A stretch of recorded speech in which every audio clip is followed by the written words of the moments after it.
least one session, so.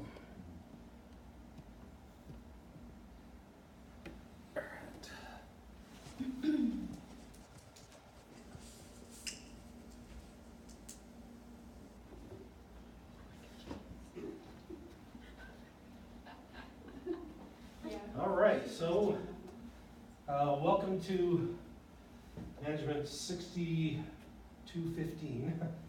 So just to give you a little bit of history to this class has been around for, I guess, probably almost 8 years now. So when we first launched the MBA program, this was the very first class that was taught as part of the MBA program. And mainly when it was originally created, it was this idea that because MBA students were going to be, in teams during their entire cohort, and also, teams are obviously really important, in the real world, that they kind of needed that class at the beginning of their program to get them set up in their teams, learn how to solve the problems with their teams, all that kind of stuff. Now, eventually, of course, the MAC program came on, and so this is actually the program that was, or the class that was modified to become the version of this for the Masters of Accountancy. But in reality, they're not materially all that different. Right? And so, when we look at like an MBA program, and this is probably self-serving, but I say, well, this is actually the most important class in the whole thing, right? Because it's a Master's of Business Administration, right? So where do you learn how to deal with people and administer all that kind of stuff? This is the class. Now, granted, other parts of an MBA program are things where they want you to be introduced to all the various different sub areas like finance and marketing and all those kind of things. But this is the class that's all about how do you deal with people. And I remember when I got my MBA years and years ago, my MBA was in strategy and information systems. And so I thought, I'm going to go work for some big company and start making all these strategic decisions, right? Which was very incredibly naive. And as soon as I hit the ground and was there, all of a sudden I realized, oh my gosh, I'm not making strategic decisions. What I am doing is dealing with people. So I should have paid attention in my organizational behavior class, because that was the one that I actually need now, right? And so I think that's why we, in talking with Tom and other people in your program, was this idea that you guys learn all kinds of really relevant content to the areas that you're functioning in, but there really wasn't this kind of people class, and I always talk with my students and say, listen, which do you think is going to be more important? Let's take an accountant. So is an accountant who is like the super whiz-bang accountant who knows like every weird, obscure kind of rule, or the accountant who is a very competent accountant but is able to motivate and to get the other accountants to perform at their highest level? So which one of those is more valuable to an organization? And so obviously it's this second one, right? So in terms of, if you want to advance your career and things, eventually there's only so far you can go as an individual contributor. So you have to step into those managerial ranks if you want to advance your career and your pay and those kinds of things. And so that's really kind of what we're looking to do here. So let me pop over to our PowerPoint slides, and then we'll come back to this and we'll talk about the structure of the course and order that down a little too.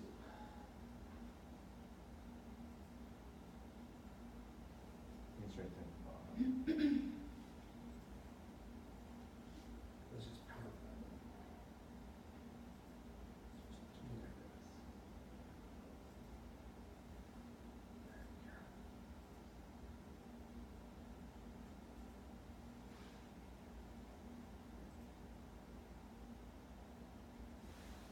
Right, so here's what I want to do with us today. So I want to give you a little bit of background about me, who I am, and then go through the syllabus so you kind of understand how this works. So one thing that you guys get to do that nobody else has done is to do this as a hybrid.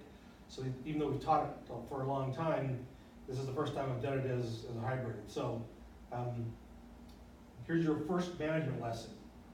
One of the best things to do to make things go smoothly is to make sure that you set expectations clear up front, right?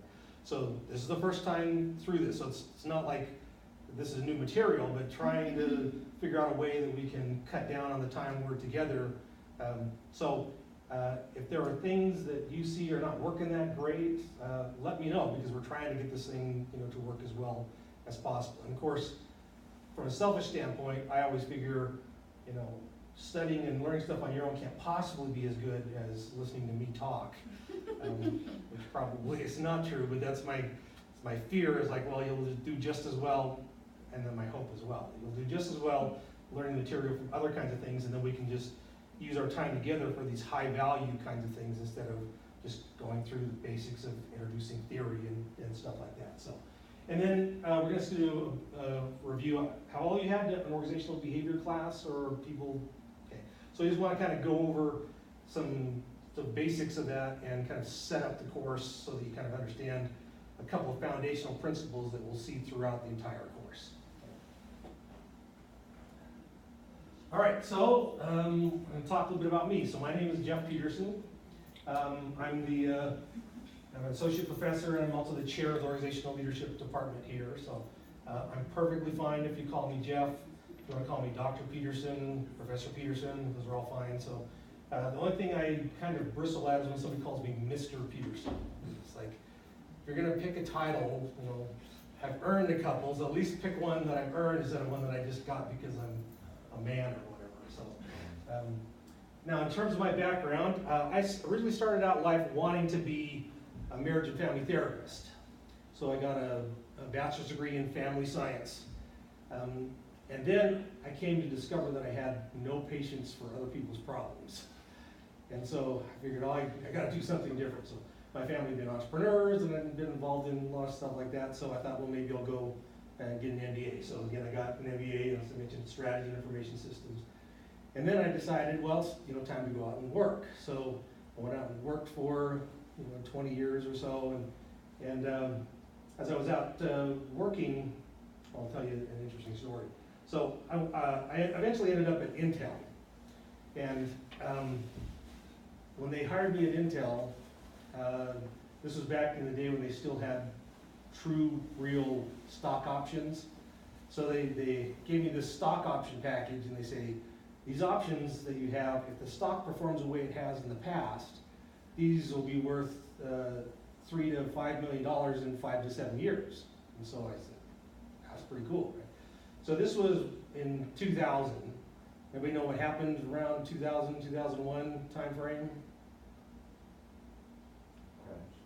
Yeah, that was that whole internet bubble crash, right? So I had this strike price where my shares were like at $63 a share. So the way it worked with options is they give you a strike price, which is what you can buy them for, and then whatever the market price is, you sell it for the difference, right? So my strike price was $63, and within like 3 months of being there, it was at $19 a share, right? And so, 3 years later, it still had barely crawled out of that thing, right? And so, and it's not like it was a bad job. I enjoyed working there, but at one point I thought, if I can get rich and have a few $1 million, this would be worth it to stick this out. But if I'm just making a decent living, maybe I should go do something that I really want to do. And I've known all along that I kind of wanted to go into academia, but it's like when you have a bunch of school, it's like I got to get out of school and make some money. And so when I did that, and then there was a point, it's like I don't care if I even lose money or not, because I'm going to go back and do something. So I went back and got another master's degree and a PhD in organizational behavior at the University of Washington. So, and then teaching ever since. So the topics and things that we'll go through today or through this course, we'll spend a week on each of those topics. But each of those topics, I've had an entire seminar where crazy smart PhD students all sat and argued about these things, and we read dozens of articles. So we can go as deep as we need to into the theory of these things as you want with it, because it's not just stuff that's I've read one article on it or a chapter out of a book or something. So we can go fairly deep on that. Now, as I mentioned, though, I did worked for 20 or so years in industry and have been at places like Boeing and Microsoft and Intel and Premier Blue Cross and that. So one of the great things about UVU is that most professors are not just people who went to school and came out, they're people who've had actual experience. So not only can we go really deep into any of those from a theoretical standpoint, we can also talk about here's how they did it at Boeing and here's how they did it at Starbucks. And why is it that it worked in both places, even though they did very different kinds of things? So hopefully we can bring some of those, experience kind of things to you and help you to have those as well. So that's a little bit about kind of my background. Do you guys have any questions? All right. Well, maybe we can just go around and have you just introduce yourself and a little bit about you, because I know you guys probably are related in some of the stuff you do, but there's also, I think, a fair amount of variety in the kind of areas that you're in. So maybe just introduce yourself, tell me what kind of area that you're in, and then maybe what you hope to get out of the class. My name is Victor Enriquez. I currently work as a juvenile probation officer here in Provo. Been doing that for about 3 years. Been for juvenile court for about 6 years. And I'm getting to that point where, at least in the probation ranks, you get to PO3, level 3, and then that's it. So I'm hoping I can transition now with my master's degree into supervisor administration position, and so I'll definitely be using whatever we learn in this class for sure to try to manage teams and just be a good leader and add some value to the current team that's there right now. Awesome. So Victor, right? Yeah. All right, thanks. My name is Jameson Richards. Right now I'm in private security, and so I think what I'd really hope to get out of this class would be how to identify like the best methods to apply into a certain type of organization. Like you were saying with the example of like Starbucks and Boeing, they're both different organizations, so how do you identify what method of management to use for either one? So learn how to identify the best method for the situation and how to achieve the vision. Like, you've got a vision of where you want to go, a mission, what you want to do, so then identify the best way to accomplish it. Okay. So James, right? Jameson. Jameson. All right. I'm Jen Winkland. I work for Linden Police Department right now. So I transitioned from Provo Police Department, where I was in kind of a low-level training position, just kind of helping the guys facilitate some of the basic needs that they need to maintain their certification.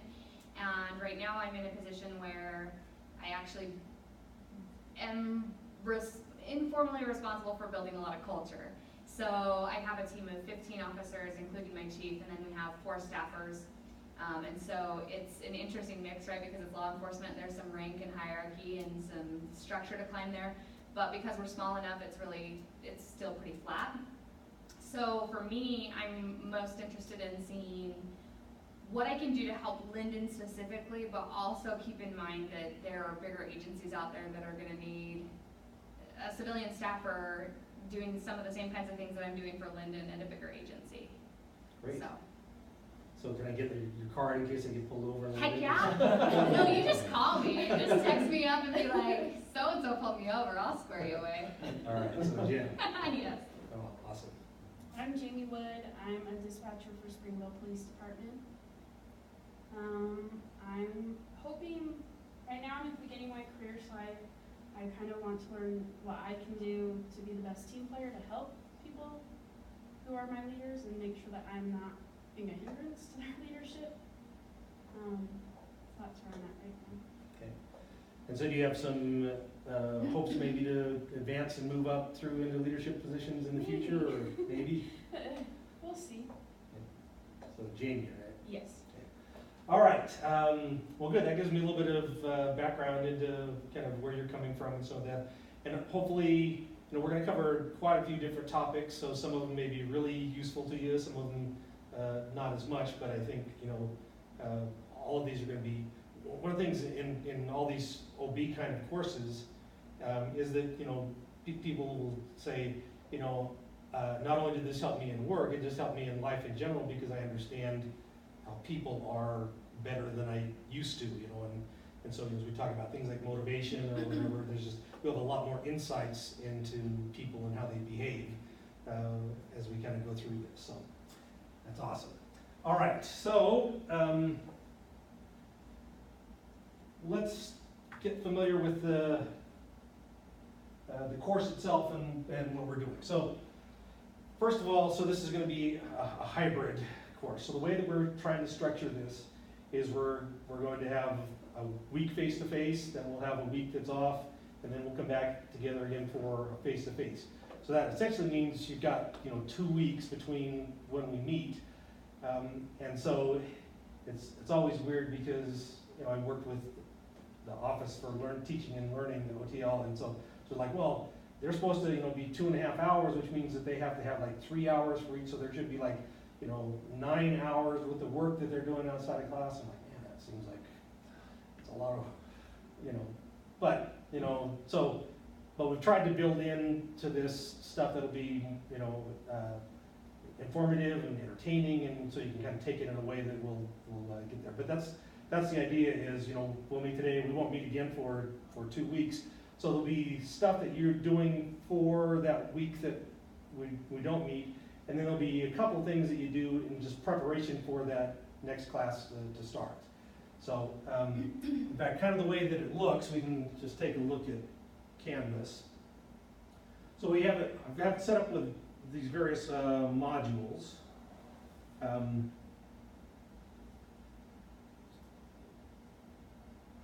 So like tonight we're going through module 1 here and do this. So then next week, this would be the stuff that we kind of expect you to get through for this. So the first area we're going to talk about are individual differences. So those things like personality and values and gender. And so the important thing for us to understand is which of those things actually make an important difference at work and which ones don't. So we know what should we pay attention to, what should we not pay attention to, all that kind of stuff, right? And so what we'll do then is you'll go through and there'll be some reading kinds of things. So for example, I've got this structured now so that all of the readings will be either articles you just download from here, or you go to websites to either read websites or to look at videos. So everything is going to be self-contained here. So we're going to do some stuff. We're going to take some personality assessments and some things next time. And that, so that would be the way that you would kind of structure through this. One thing that this is the way it makes the most sense to me is, so these are the slides that I normally would use if we were face-to-face in class. So my thought was, what I'm going to do is I'm going to put the slides up there, and you can just go through the slides and consult the information that's in the module so that you make sure that you're kind of aware and understand everything that we would have gone through. And then what we'll do in the next week is we'll maybe spend the first 45 minutes to an hour just quickly going through the slides, asking if there's any questions or things that you weren't quite clear about. And then what we move into is taking this and applying it to a case. So we'll talk about individual differences, and then the 2 weeks after that when we get together, or the week after that. So we'll have the week online where you do that. Then we'll get together, do a brief review, and then we'll look at a case that involves individual differences, and you'll try to take those theories and apply those theories to that case. And this is a kind of a core to the way that I like to teach, which is this idea that I could teach you a bunch of practices, but if they're divorced from any kind of frameworks or theories, you don't really know how and when to use those theories. But if you just have theories without any application, they're not all that useful either, right? So we want to understand the theory and what's actually been proven through research, which is, so that's the hypothetical, or the theoretical, right? And then we're going to take a case, and the case then becomes the hypothetical, where we say, okay, now here's a situation, how would you apply these theories and ideas and techniques to this case? Okay? And so that's basically what we want to have people do. Now, what I'm going to do with you guys, and hopefully all 10 end up coming to the class, is I want to put you guys into 2 groups. And so most of the stuff that you're going to do is going to kind of just be more or less independent, but we are trying to teach people how to be in teams and some stuff. So what I want to have happen is for there'll be a set of discussion questions, and then before we go through our case, we'll just alternate, and so each of the groups will just come up and just give a 5-minute overview that just says, you know, here's the people in the case, here's the basic background, and here's the problem that we're gonna solve. So you don't have to get up and present all of your solutions, just, and again, just to make sure that everybody has a little bit of incentive to make sure that they've read the case, so that we're not just totally, you know, cold in here on the case. And so, it's a little weird just having 10 people in the class, because normally I could set it up where I'd say, you know, I'm gonna randomly draw a number and you don't know who's gonna get it, but we'll probably just alternate, and I'll have to trust that you guys are gonna actually read through the cases.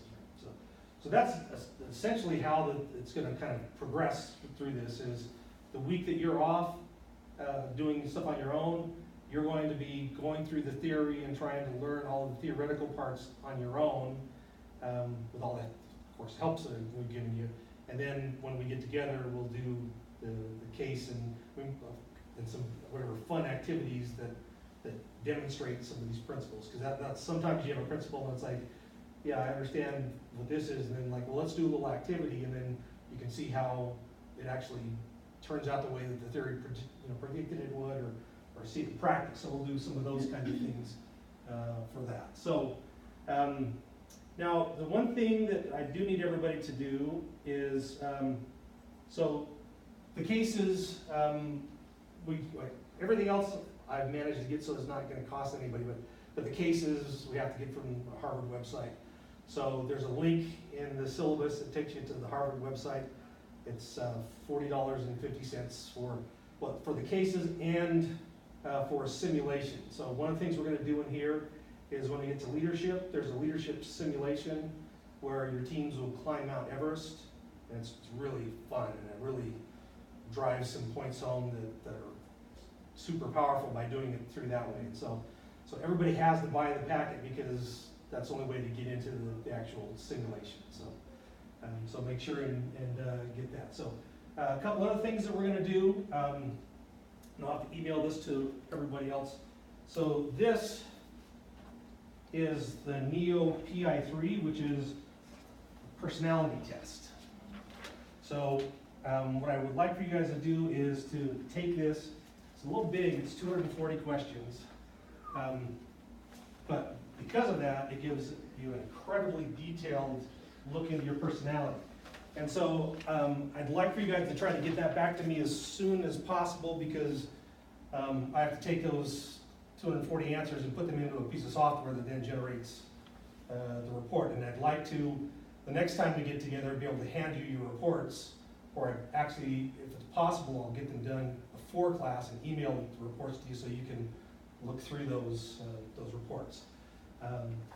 And then the other thing we'll do in 2 weeks is we're going to give you an IQ test. So it's called the Wonderlic. You might have heard of it if you're a sports fan, because they use it in the NFL. But it takes 12 minutes. We can give you, you don't have to share this with anybody or anything like this. It's your own personal information. But as we're going to talk about, one of the individual differences is intelligence. So we'll talk about intelligence, talk about personality, values. So we'll try and do all these kinds of things. So we'll be doing that. I'm going to have you do 3 individual reflection assignments. So for example, after we get done with the individual differences, it's basically 1 to 3 page paper where I just ask you to think about some questions like, what did you learn about yourself? Were there surprises in your personality? How does your personality kind of fit with your career, plans and some things like that? So this gives you a chance to do some self-reflection on that.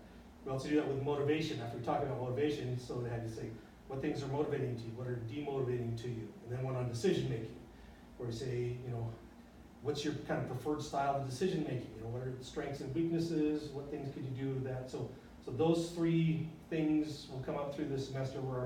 And usually what my plan is that we completely finish out a topic, and then say, now go and write this stuff. So you'll have 2 weeks to write each of those after we get done with that thing, right? Now that comes also to this leadership self-evaluation.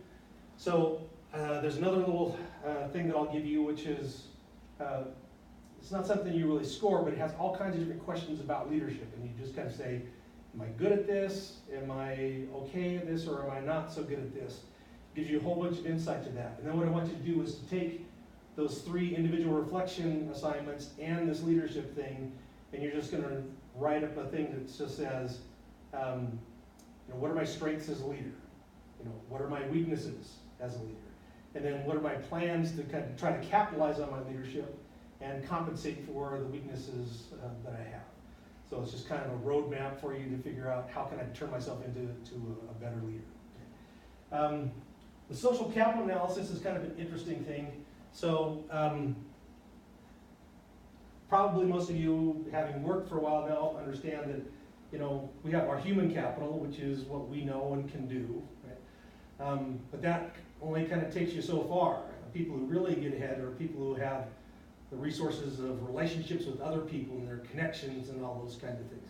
So in the social capital analysis, we're going to kind of teach you how do you look at your personal networks and kind of map those out and figure out what strengths and weaknesses they are. And it's a similar kind of thing. I'm going to just have you say, analyze your network, what are its strengths and what are its weaknesses, and what are my plans to kind of fill that in. So again, it's an important skill that people have when they get somewhere and say, who are the people I need to know? And is there, one of the things that people often do is they end up going to, a few people to get information. In fact, the best example is like a job. So imagine that you went to somebody who, let's say that Victor is looking for a job, right? And so he goes and asks Jameson about which jobs he knows about, right? And then he asks Jen about this. Well, Jen and Jameson happen to be super good friends. So what's the likelihood that Jen's going to know things that Jameson doesn't know? Right. So there probably is some, right? But instead, Jamie doesn't know either of them. So now you go to Jamie, what's the likelihood that she may have information that they don't have? It's much higher, right? So especially when it comes to something like making decisions, if you're asking the same people who ask each other, you have this really closed network that doesn't get a lot of new information. So one thing you might do with that is say, gee, we're all kind of talking to each other, we need to go get some other people who are outside, Or you might look at your network and say, gee, everybody that I'm talking to is male or is under 25. It's like, I need to figure out some way to get some more diversity because I'm missing some perspectives in this kind of stuff. See, that can also backfire a little bit because if those people talk, because that's happened to me where I've asked, and maybe it's not necessarily that I don't like the answer, but I'm having second thoughts about the answer that I got. So you go to somebody else and then they talk and they're like, well, they asked me the same question. Then all of a sudden they're like, Victor's just asking around, not trusting the information that they're getting, right? So I've had that happen. Yeah, that can happen. But again, when you look at these networks, there can be all kinds of networks. Like, even if you just look at who do you go to get your work done, right? So again, you might realize there are important people that I'm not going to, or what I need to do is be able to connect two groups at work, and so I'm going to become kind of the hinge pin between these two so that I can pull this information into my group, and so there's a lot of things that we'll explore kind of with that. So the other thing that we'll do is we're going to do this team effectiveness evaluation.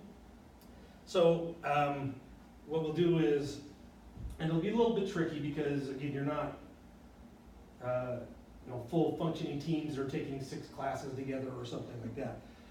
But in the work that you're doing, I'm going to have you guys develop a system for providing each other with feedback. And so you'll decide what kind of things are meaningful to you to evaluate each other on. How do you want to go about doing that? And I'm actually then have you evaluate each other and give each other feedback, which is a very difficult thing for many people to do. And then, part of what it does, and we'll go into more detail as we get closer to it, is this idea that you give each other feedback, then each of you will go off and kind of just write up a little, what was your experience getting feedback, and you might come back and say, oh, this was okay, but Victor was awfully harsh in the way that he presented as information to me, and so then you share that with everybody, and then you just write up a little thing to say, so how can we make our team and the processes for giving feedback more effective so that we can do it in a way that doesn't damage the group and actually kind of helps it with that. And then there will be a final exam. It's 50-question multiple choice. It's open book, open notes, open internet. So again, at this stage in your life, you're not going to be expected to remember everything, right? But the reality is, in graduate courses, for the most part, as long as people are like doing what they're supposed to, everybody's going to get an A or an A minus. So I have to kind of have something that helps me to kind of figure out, where to kind of draw that line for stuff. So, and the test kind of helps to do that. So, but again, it's like 3 hours that you've got to take it. Shouldn't take you more than an hour to get it. And there's a bunch of aids that I'll have, like a PowerPoint that will walk you through things. And we'll go through beforehand and tell you this is how to prepare for the test so that you'll be kind of fine for that. So that's kind of the way that the course is set up. And then before we get done today, we'll walk through, and maybe we'll just do that here in a minute, just kind of walk you through next week so you can kind of see what it is that you're going to be doing for next week. Okay. So any questions so far on how this is working? For the NeoPi 3, do you want us to fill out the paper on the back? Yeah, so just fill out that back one and then take a picture of it or scan it or something and just Okay. send that to me. Or if you happen to be on campus, you can stick it under my door or whatever. Any of those will be fine to get that to me. Is it online? Is it easier to take it online if it is online? No, because I have to manually get it into the software. So Okay.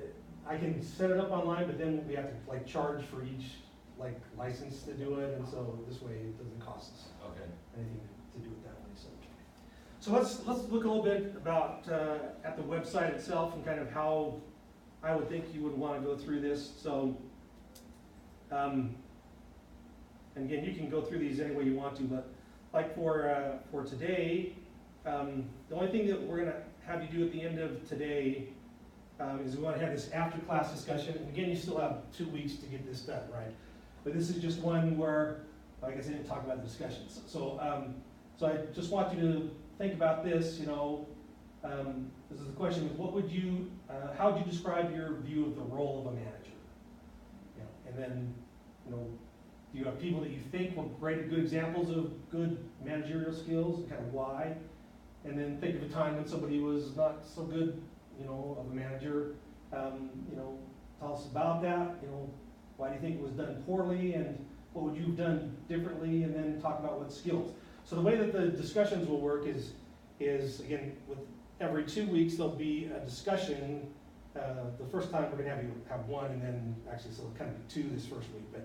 But you want to post your response to the discussion, and then reply to 2 other people's posts. So like here we're saying, after you've posted your own comment, take one of the skills that another classmate has listed, and see if you can find an article or a resource, web page or a video or something that would help them on that issue. So that's normally will be something like that. Like we'll ask a question and say, respond to 2 of your classmates' posts for that. And again, these are mostly just to have you think about some of this kind of stuff.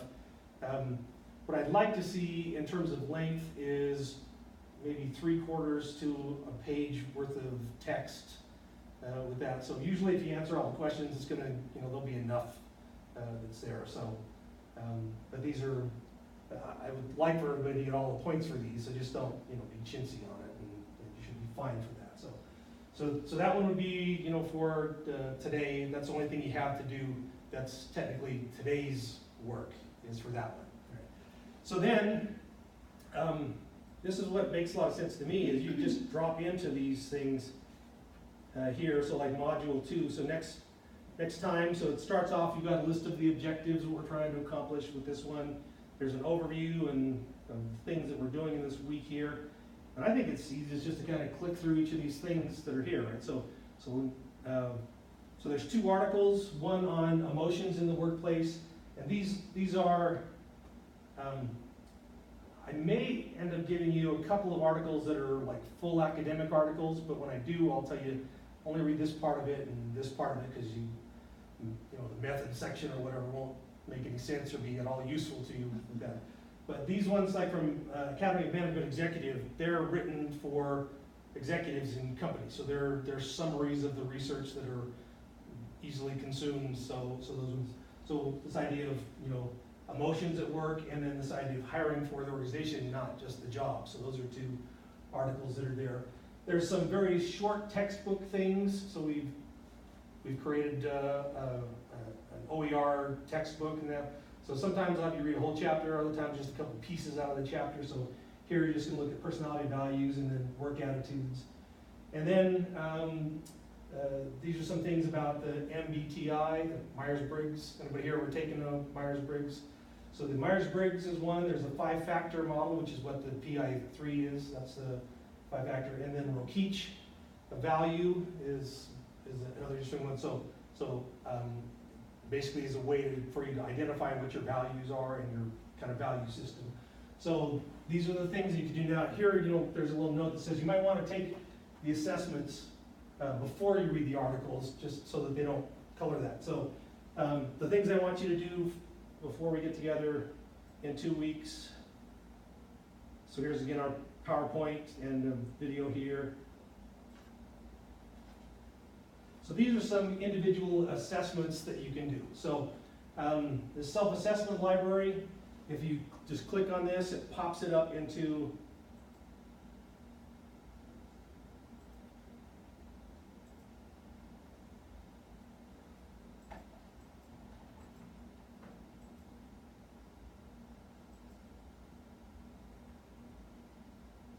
so here again, you see I want you to do the what about me personality insights. What's my basic personality? So that's the big 5.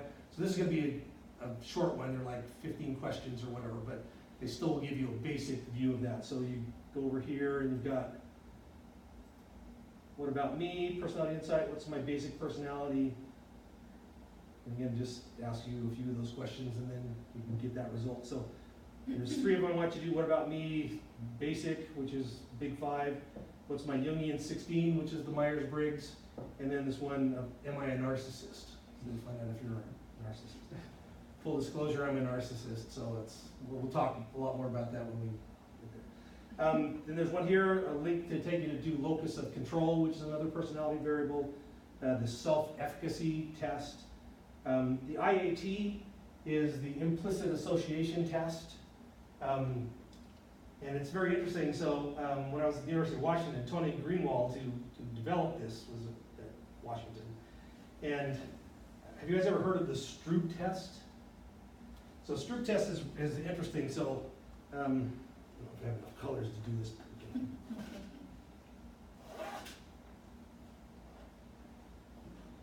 It's got 3 of them, so.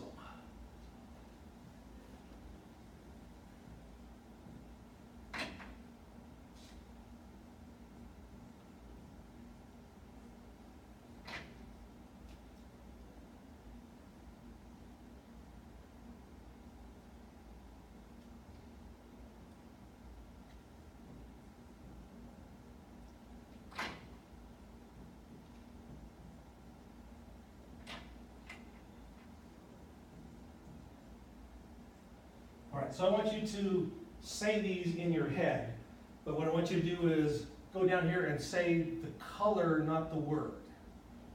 So go down this column, and then go down the next column. So do you notice anything, notice any difference between the two? Yeah, it takes me time, like I have to think about it on Yeah, the left one. go And a then, little bit slower over here because these are not aligned and these ones are, right? And so the idea of the implicit association test is it looks at some of the biases that you might have. So for example, if I have a bias that says that where I don't like African Americans or African Americans are bad, then when I see bad and African American things picked with each other, I go faster than when I see good in African American because it slows me down just by milliseconds, right?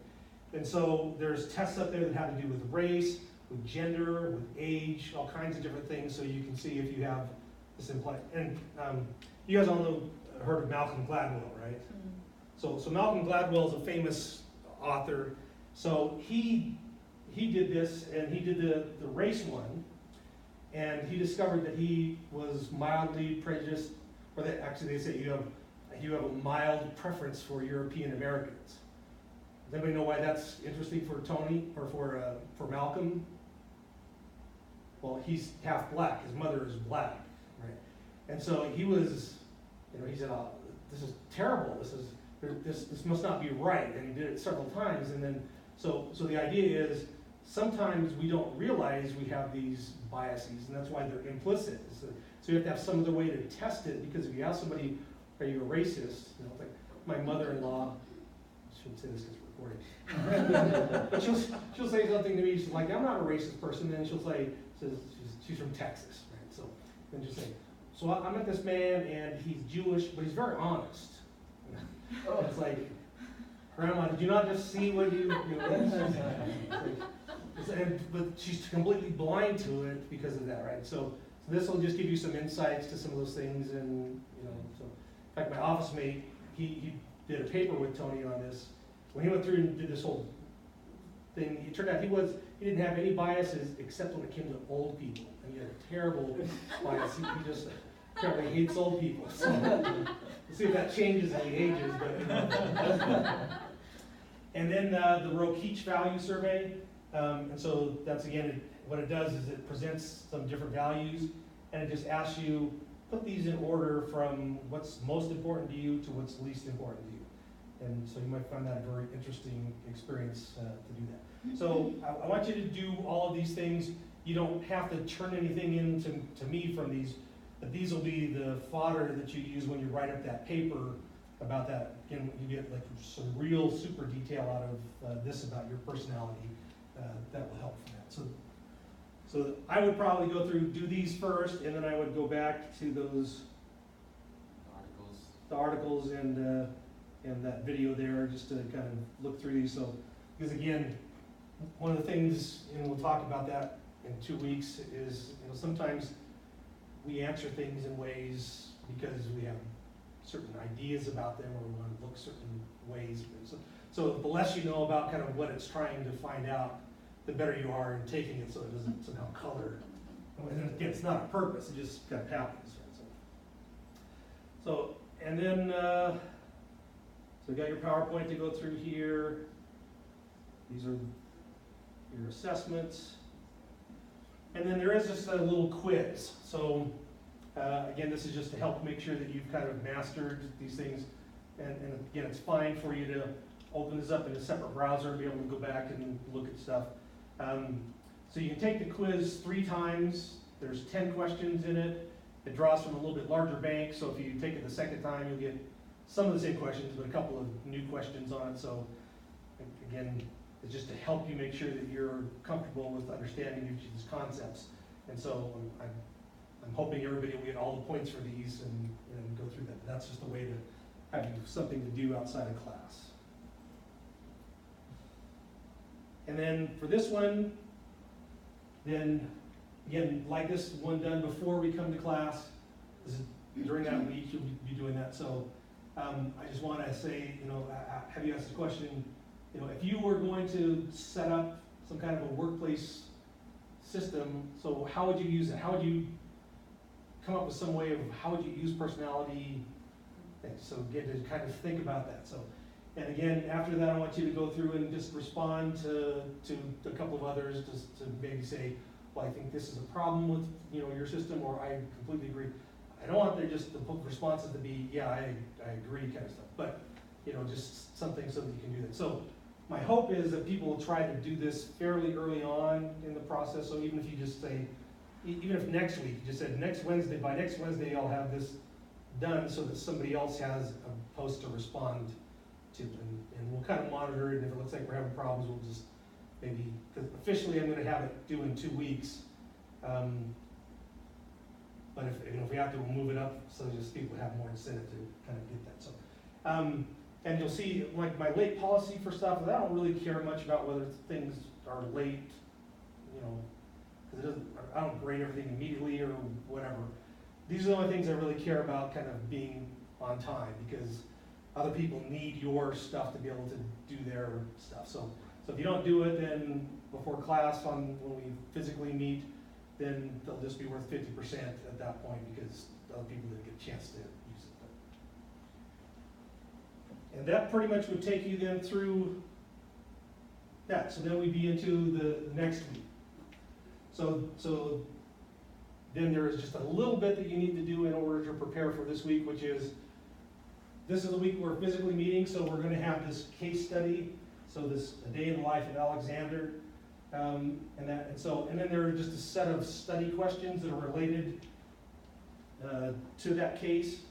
So just to help you, and again for these ones, so I have included in the beginning and here some tips. So these are just for your benefit, some things that there's 2 or 3 different methods for which you can do a case analysis. You know, so like one of them talks about the first thing you should do is just read through it and just skim through it. Come back the second time and looking for certain things, you know, and putting, you know, answering questions or whatever. So they're just there to help you to do that.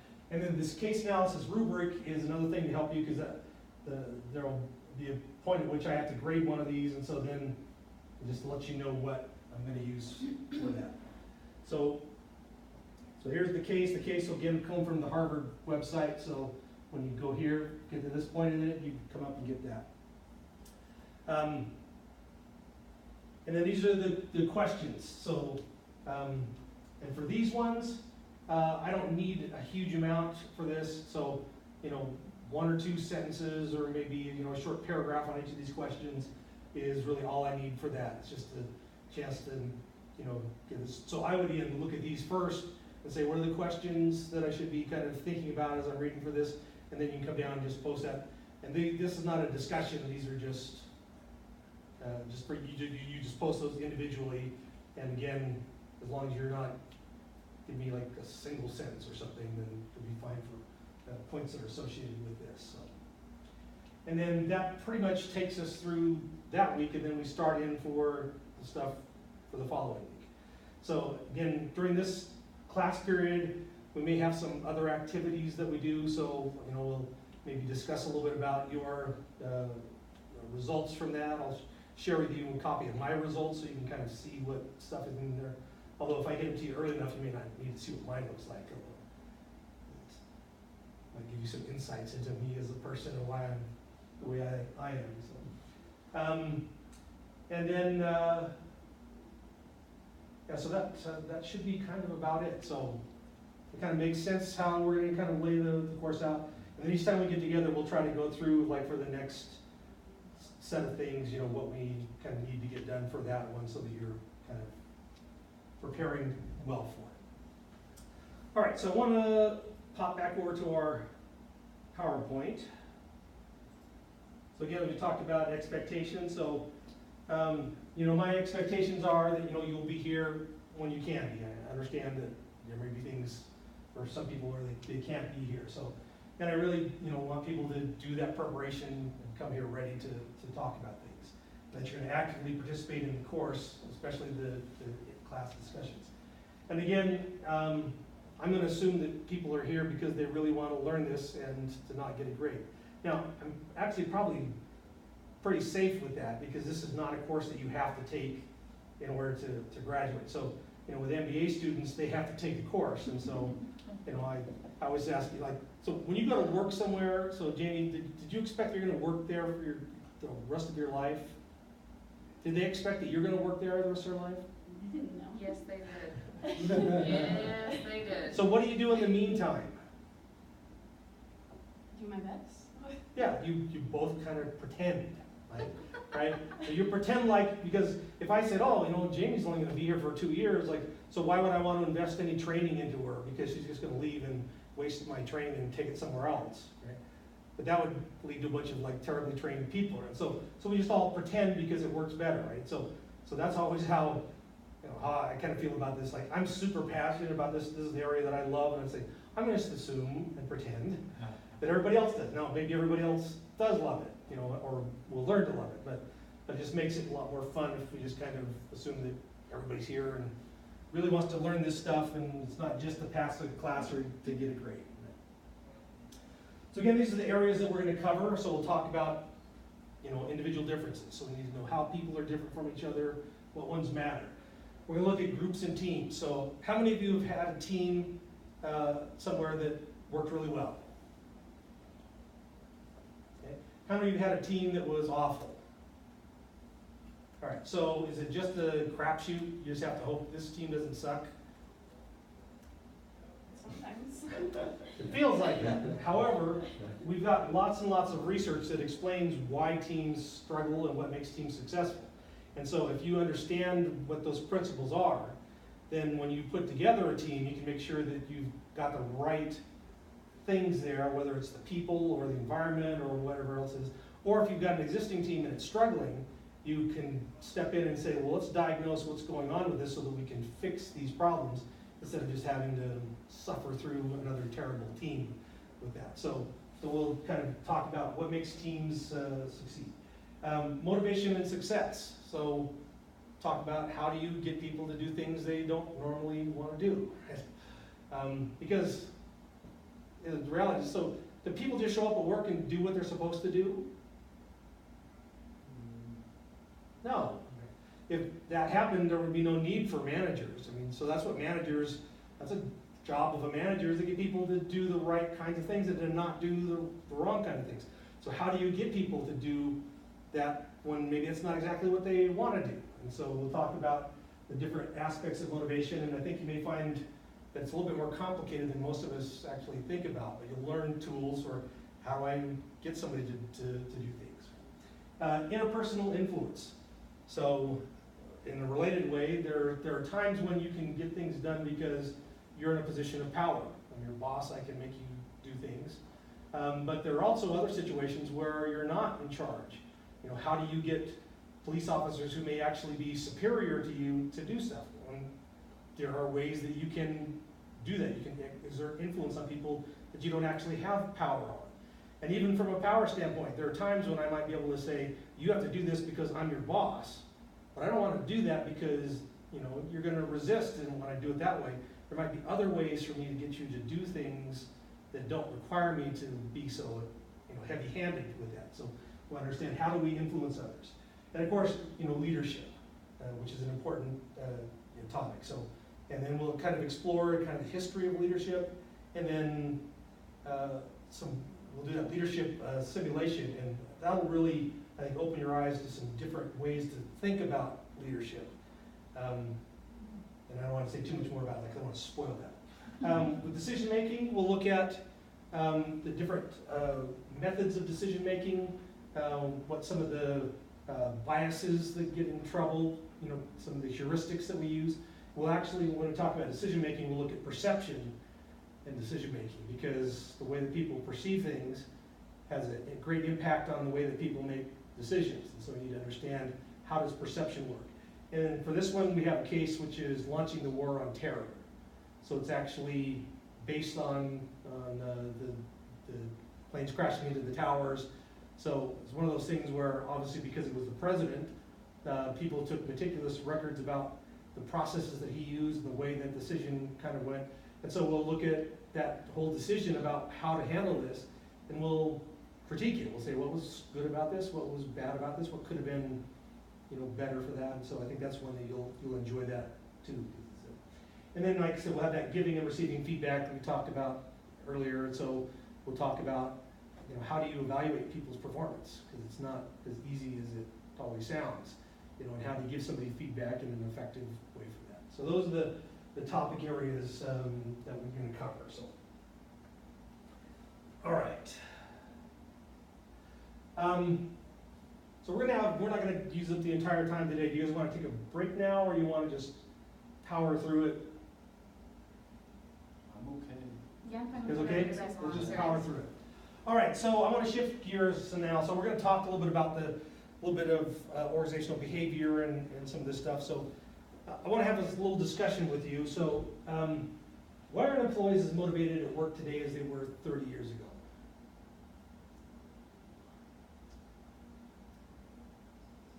So, two ideas that I had about this one, talking to a coworker about this topic, where they were saying that youth that's getting into the work field right now, they've got a totally different perspective of life and value base because of the way they were raised.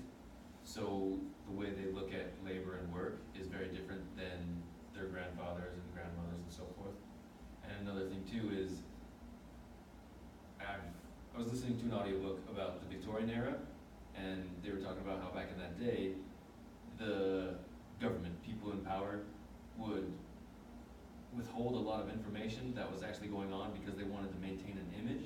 So I'm wondering if that's kind of what we have as well, where they want to kind of have this image of America back, 30 years ago, with hardworking Americans, yeah, totally awesome, but yet the reality was the workers weren't as motivated as portrayed. So maybe our perspective is biased or tainted a bit. Good, so you think part of it at least is that maybe you have value difference where, maybe the boomers were ones who, looked at success as an important thing in their life, and the Gen X or Z or Y or whatever they are now, are like, oh, this is just interfering with my life and Yeah. stuff. Good. Other ideas?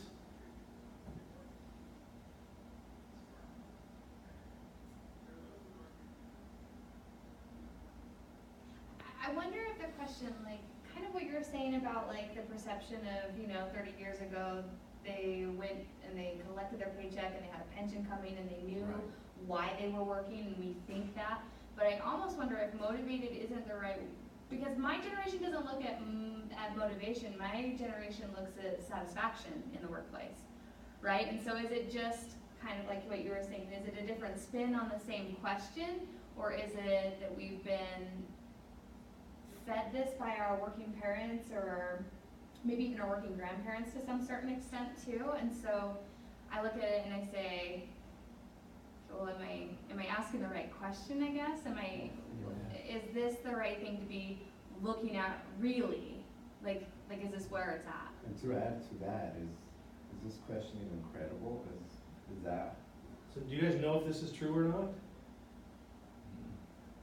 I mean, I can tell you that my great-grandmother was in the workforce and she hated her job, you know what I mean? And I've been in the workforce and I hated my job. So I mean, that's like 4 generations of people that have hated their jobs. So how can we have a discussion about something that isn't even true? Right. Zing. Oh, good point. Well, the reason is because we're all amateur social scientists, right? We live in a world and we have to try to explain why things happen. You all have theories about what motivates people and what doesn't motivate them. And the reality is, we have some of these preconceived ideas, but they may not actually be true, right? In fact, it's interesting because I just saw a thing where they were again talking about these Gen Zs or whatever, and they're saying that they have, for them, life is way worse off for them than their parents. And then people went back and actually looked at some of the statistics. So for example, how much of what percentage of your income goes towards housing? Because that's one of the big things is, we're all priced out of housing and all this. Mm-hmm. And actually, boomers paid a much, much higher percentage of their income towards their housing than Gen Zers do. But that's the perception that they have, so they believe this to be true. We'll talk about the end with perception. But this idea, sometimes we have these facts, and these facts aren't necessarily based on any kind of actual science or research. They're just things we've kind of, accumulated, along the way. So, in fact, let's do a little myth or science. So, true or false? Satisfied workers produce the highest quality output.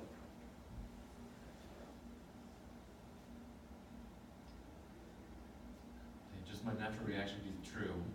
Yeah, I want to say true, but are you trying to trick us? Well, mine would be false, right? Because I look at satisfied and I look at my officers and I think, okay, my borderline satisfied guys do borderline okay work and give me stats that are, but my guys that are enthusiastic about the work, that dig into the area of work that they like, all of their work actually goes on the uptick. It's not just that one area, it's all the rest of the stuff that they're working on too. Also, I see an increase on. And so for me, I'm satisfied, that's base, right? That's my baseline. That's somebody who's not going to leave me tomorrow, but also isn't super jazzed about what they do. Yeah. Do you guys know who? Have you heard of the company Foxconn? Oh, yeah. So what does Foxconn do? I don't remember what they did. Yeah. So Foxconn manufactures electronics, and specifically iPhones are manufactured by Foxconn. Does anybody remember what was happening a couple of summers ago at They were Foxconn? automating, going to automation, right? Um, And losing a lot of employees. Well, they have had some of that, but there was something else that was happening in their factory in China, which is people were committing suicide Nice. off of the building, and they had to put nets around the outside of the building to prevent people from committing suicide. So does that sound to you like those are satisfied workers? So therefore iPhones must be poor quality devices, right? That explains it. So- Android for life. So is it possible for somebody to be very dissatisfied and yet still produce high quality work? Sure. Yeah. Yeah, if you have a manager who's hovering over you and watching everything that you do, you might produce high quality work but not necessarily be that satisfied. And is it possible for somebody to be, very satisfied and yet not produce very good quality? Yeah, I always think about, people who, work on the roads, when you've got three guys standing on a shovel or whatever, and they love their job because they're making a ton of money, and it's not particularly hard to do, and, it's like, so it is possible, so yes, maybe in general, people tend to do that, but the reality is, it's not a very strong link, and there's a lot of people who are dissatisfied, who still produce high quality, and people who are not there, right? What about leaders are born? Now, obviously, everybody's born, but this is the all, This is the you nature can't versus teach it. nurture. So, Right. so are leaders born or are leaders made? Both, right? I lean towards the made part. Leaders are made. Really? Yeah. I don't know. 'Cause I go back and forth, honestly, I don't know. yeah, I think some people are naturally born with certain characteristics, right? Certain character. So that's where I get the leaders are born from. At least that's part of what I can relate to. But I also think there are certain traits and characteristics that you can learn as well, that you maybe value and wanna, or certain people that you've seen that you kind of use as an example. I wanna be like him or whoever, right? I don't know. That's Well, just- and it's, the nature versus nurture has always been kind of like this thing of saying, okay, your basement flooded. Was it because you have a crack in the foundation or because it rained really hard? Well, Yeah, and it's they're working together does it, right? And so in a similar kind of way, I could just ask the same question, could anybody be an Olympic athlete? Not anybody. I mean, it takes a lot of training and dedication, but then you look at swimmers, and some of those swimmers have wonky ass shaped bodies Yeah. naturally before they accumulate the muscles. You know what I'm saying? Like, you look at them as kids and you're like, oh God, there's some proportional things there that aren't right. Yeah. Yeah, and so that's, when you look at that, you have to say, obviously, so does that mean then that people who are born with the talent just get to show up at the Olympics? No, of course not. No. They have to go through the right kinds of experiences to develop those things. Well, it turns out leadership is a similar kind of thing, that there are some people who simply are not born with the right stuff to be a leader, and they can Yeah. try really hard, but they just don't have it. And other people are very gifted and don't have to work very hard, but either way, the best leaders are gonna be people who have the talent, but then got the experiences that would let that flourish and become its kind of full potential, right? So, we don't have to go through all of these, but how about a high score on an IQ test is the best predictor of future success for an applicant? I think that one's false. I don't think your IQ equates to the effort that you're gonna put in. It's kind of like the satisfied worker. So what do you think most of the answers on this will be? Right? Trick questions. Well, another way to say that is a lot of them are gonna be, it depends. Yeah. However, this one's is not an it depends. This is actually true. Oh. So what makes you think that it's not true? I was kind of going back, like what she was saying is that like, if a person is really happy and enjoys what they do, then they would perform better, regardless of IQ. Because we probably have all known somebody who was like really smart, But socially inept. but socially inept or lazy, they just Yeah. didn't do very much, right? Yeah. Or on the other hand, you knew somebody who wasn't particularly gifted, But a workhorse. but they worked really hard. Yeah. But what are those people? The outliers. They're the outliers, they're the exceptions, right? And so, you know, if I took 100 employees and sat down with each of them and interviewed them and then tried to predict their performance, and then I gave them an IQ, and then we said, which one of those is gonna do a better job or be more accurate? Guess what happens?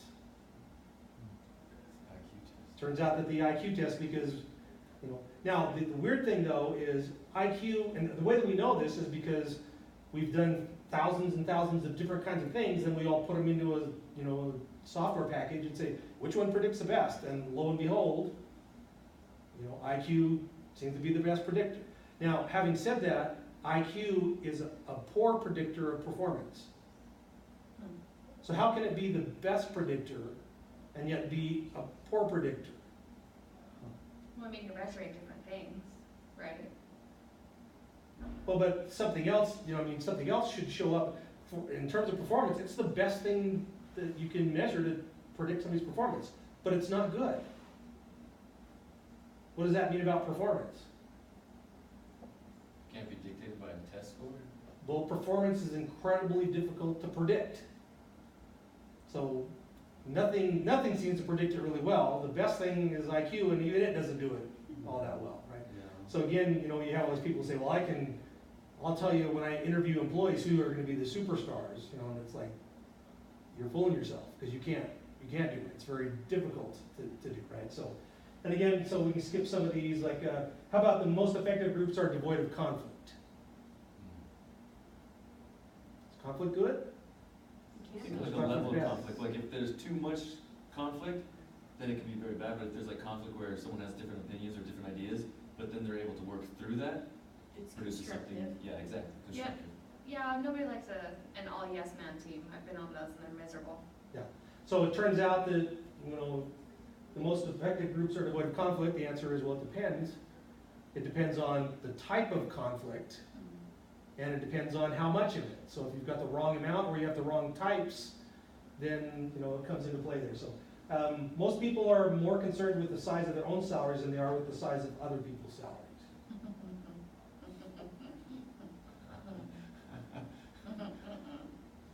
So people aren't concerned with their own salaries? They are, for sure. They are, but they're more interested in what so-and-so is making because they're constantly comparing so-and-so's output to their own, Yeah. you know what I mean?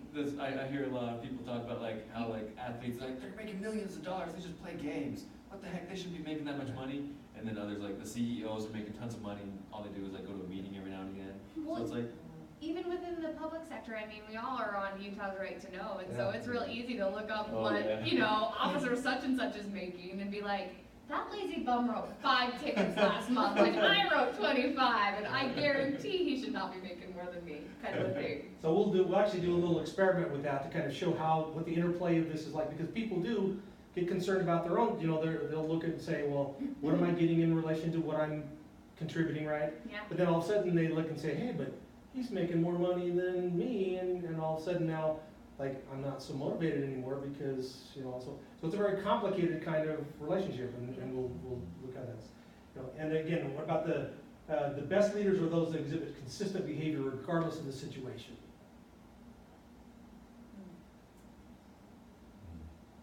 Just depends what that behavior, what consistent behavior is.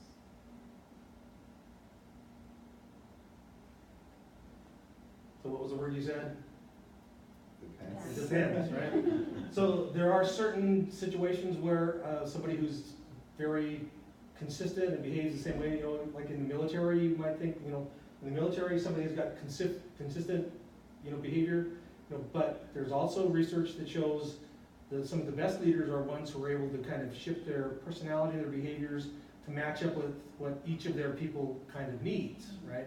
And so if you know, if Jen knows her job really well and is highly motivated, do I need to be checking in with her every day on her progress?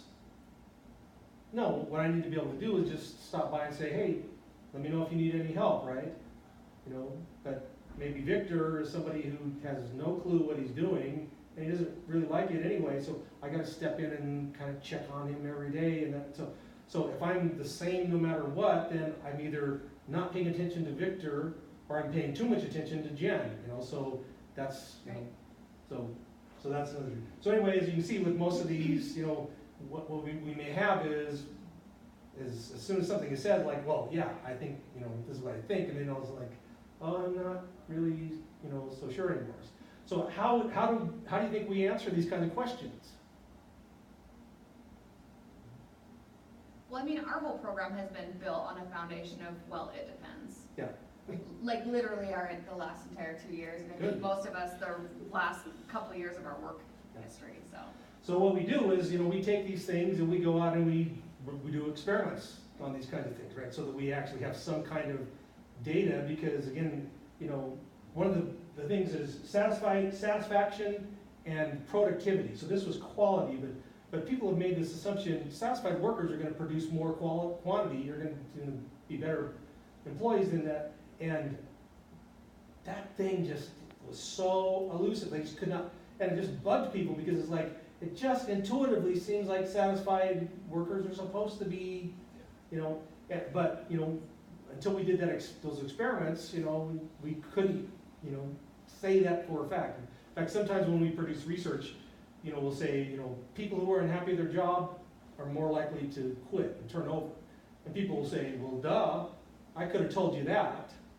Well, not for a fact you couldn't have told me that until somebody went out and actually did a study, because you thought this was related to this and it wasn't, you know. So sometimes they're obvious and sometimes they're the opposite of what we think, you know. And so that's kind of what we're going to try to do in this class, is to talk about all those it depends kinds of things, so that you know, when is the right time for me to, you know, step in and do something, you know, or how do I motivate this person? Because maybe that's different than how I motivate this person, and how do I know what motivation is going to work for that person, and those kind of things. So that's what we're going to explore a lot, you know, through this course. So that's again what organizational behavior. The definition is it's a multidisciplinary field that systematically studies the behaviors and attitudes that people exhibit in organizations. We're trying to do it so we can explain why people do what they do.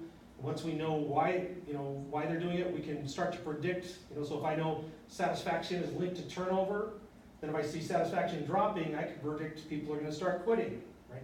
And then if I understand that, I can say, well, let's go in and raise people's satisfaction, because I'll control it, I'll stop them from kind of quitting, right? So some people get kind of weirded out about that idea of we're trying to control people's behavior, but that's, you know, nobody's going to be upset that I made them more satisfied in their job so that they would quit. That's kind of what organizational behavior is about. So now one of the things, so we've talked about this idea of it depends. What we actually call that is a contingency factor. Okay? And I'll just give you a quick example of this. Let's say I wanted to do this study and I was curious if men or women are more productive employees. Okay? So how would I figure out if men were more productive or women were more productive?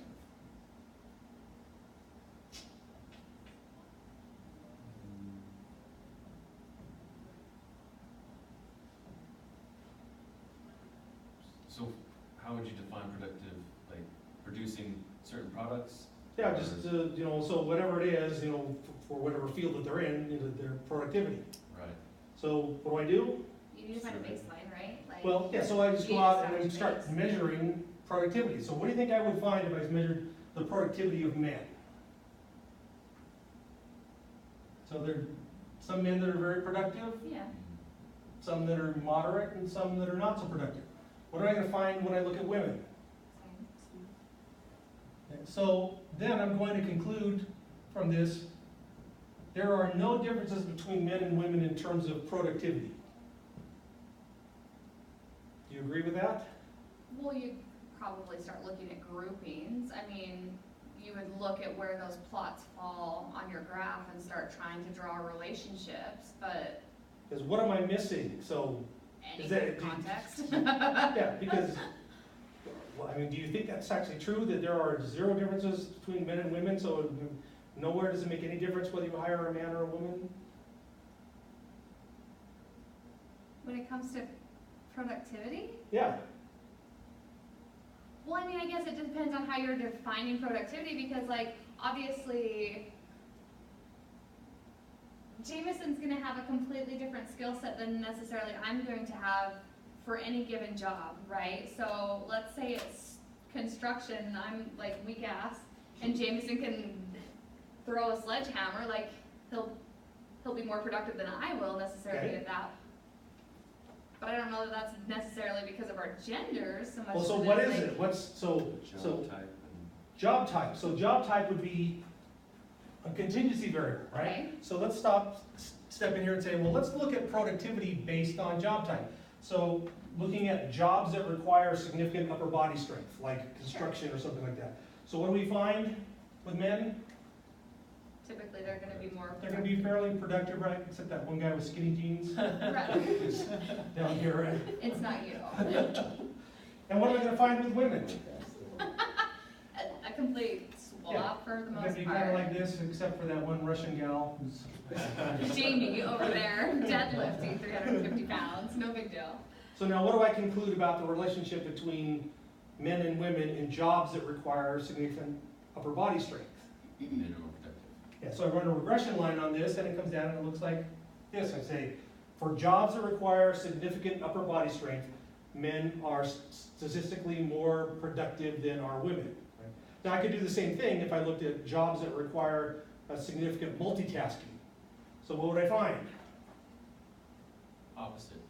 Yeah, so women are better at multitasking, and men not quite so well. So then I run, again, the thing, and I say, for jobs that require significant multitasking, women tend to be more productive than do men. So why could I not find anything before? It's just it was general productivity. Yeah, because I just wiped the colors out, and that's what I had, because I wasn't looking at that, right? And so that's what, one of the things that we have to do is try to decide, so should I be an authoritarian leader, or should I be a delegating leader? Well, it depends on who you're leading. Yeah, so then that's what we want to understand is what are the it depends that we have to fall back onto for this in order for this stuff to work, right? I want to just watch a couple of quick videos that maybe highlight this idea just a little bit. Are we still okay? Yeah. All right. So hopefully this picks up on the video as well. So we're going to watch this short clip, and I want you to think about this, because I'm going to ask the question of, is this an example of good management or good leadership or not? And then kind of why? Why do you think it's good?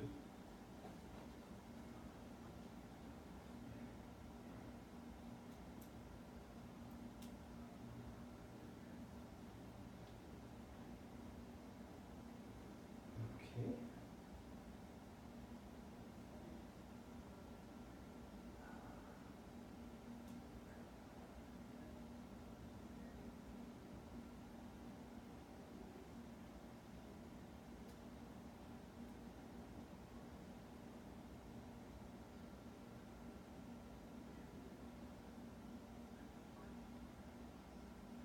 That's because we started this.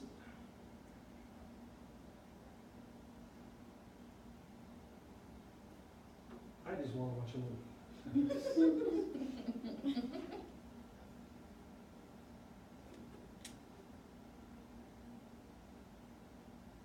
And when it came in, it's like it wouldn't open, so he had to like pry it out and unplug it and plug it back in.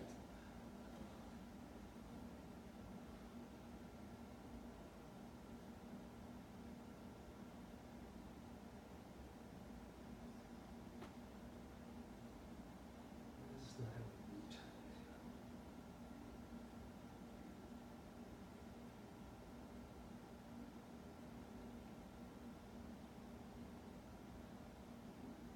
Let's see if we get the right one here. How do you guys feel if I bring crumble in 2 weeks?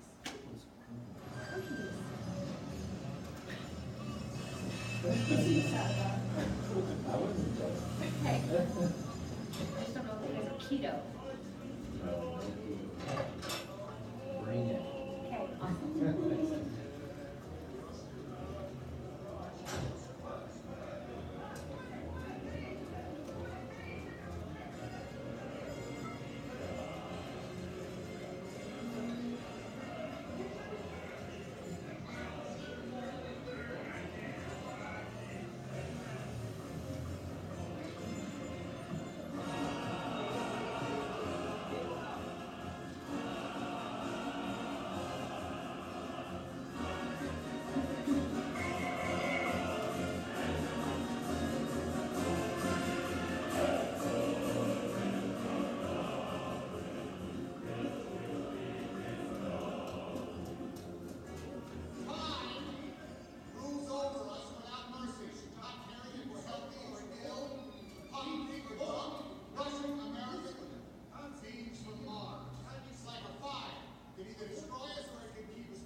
locally, it's 1:56. That means we've got 3 hours and 4 minutes before the end of the day's package sort. That's how long we have.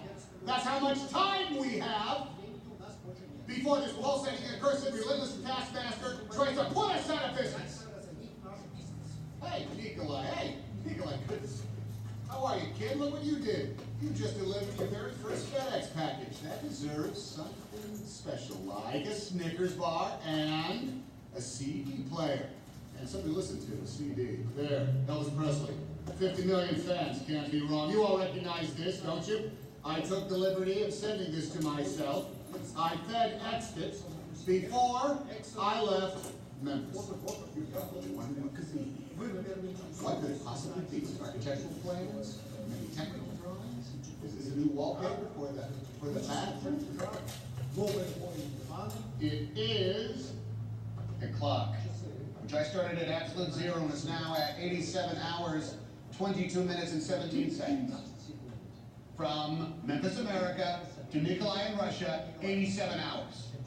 87 hours is a shameful outrage. This is just an egg timer.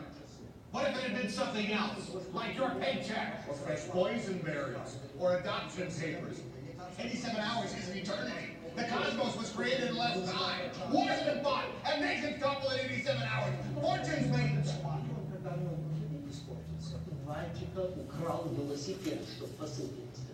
What? What are you saying about me? I tell them what do they expect. This man, when his truck broke down, he stole the boy's bicycle to his delivery. I borrowed it. I borrowed a kid's bike, and I got my packages delivered, and that's what you people are going to have to start doing, and start doing whatever it takes. Because in 3 hours and 2 minutes now, every one of these packages has to be on the big truck and on its way to the airport. 15 minutes! Crunch time! Crunch time! Let's go! Let's go! Every package on the airport truck! Go! Big problem! What? The next mess where it's stuck! Again! It's stuck! Stuck how? It's slow and ice? What? Stuck! It was a moving truck, a traveling truck, many packages!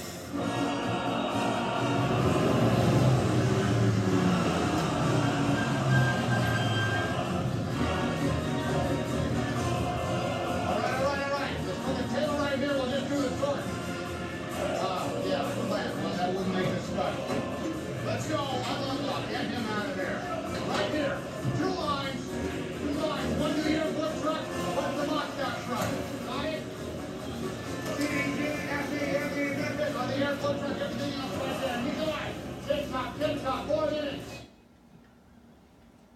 All right, so, question. Is that good management or not? And what do you think? Is that a movie? Yeah, that's actually from Castaway. Oh, okay. I will loan it to you. I haven't seen It's that. so good. It's good. Well, I was like, whoa. It gets much better after that. Yeah. What do you think? Was that good management? I mean, my experience with Russian natives, they're very straightforward. They don't like a lot of fluff. They say it how it is, and they're pretty damn harsh. So I look at that and I go, to me, with my experience with a handful of Russians, that's pretty, I mean, And so what are you talking about then? I'm talking about my experience. Well, and Their so what- personalities. And Well, cultural context. culture, right? Yeah. So culture would be a determining factor for whether one style of leadership might be appropriate or not. Yep. Right. Okay. And what kind of stuff, if you had to give that style a name, would you have a name that they would, Dictatorial? close, so usually we would call that like an authoritarian, right? What about the language barrier? Okay, so language was another issue, right? So, Yeah, because there was at one point where like The he was, translator. yeah, the translator was like talking about some story where he stole a bike instead of like translating exactly what he was saying. yeah. So, Well, and how was he speaking? oh, Yeah, yeah, he was they were speaking totally different. Like the one guy was all, calm. yeah, the translator was calm, just Yeah. explaining he's simple, and then the actual, what was it? What's his name? Tom Hanks. Tom Hanks. Yes. Yeah. He was like just very animated, very loud, and Yeah, so speaking very, very fast, using all kinds of very flowery kind of things. Do you think that was all getting translated and across to everybody else? No, so in that from that standpoint, you might say, well, that wasn't very effective because he didn't realize that, like, so when I usually every summer teach in China, not this year, but it's a real challenge because I'm a fast talker, you know, and when people take a class in a second language, I have to, you know, talk really, and it's painful. It's like I feel like I'm, you know, semi-handicapped the way I talk, trying to be slow for them, right? But that's an issue. And then, you know, this language that he was, you know, so not only was it not getting across what he was saying, what was happening? There was a complete variation in the stories being told. Yeah, so this guy was throwing stuff in. He was making Yeah. his own stuff up and adding stuff about this, you know, so it's like, so that's a huge issue. Okay? What else? The type of work, I think the straightforward type of management was really good for that type, where it was Okay. really simple tasks, just put the box on the line and throw it down, put it in the trunk. Yeah, you guys here, you guys there. Yeah. Yeah, because, Here's so, the problem, subdivide the work. yeah, so because of the nature of that work, it was something, you know. Now, why did he not sit down and say, okay, so we've got a problem here, how do we solve it? He was on time, like they had time limit, they couldn't really sit down and figure it out. It's a command decision. That's the position that he's in at that point, you know. Yeah, but I mean, people who are in command, can't they involve other Delegate. people in those decisions? I mean, sometimes you just need workers, you know? So what do you think would have happened if he had actually asked them and said, what do you think we should do? Oh, What would they say? it was too late for that. It was too late, and do you think that they would have said, oh, we should do this, or? Maybe.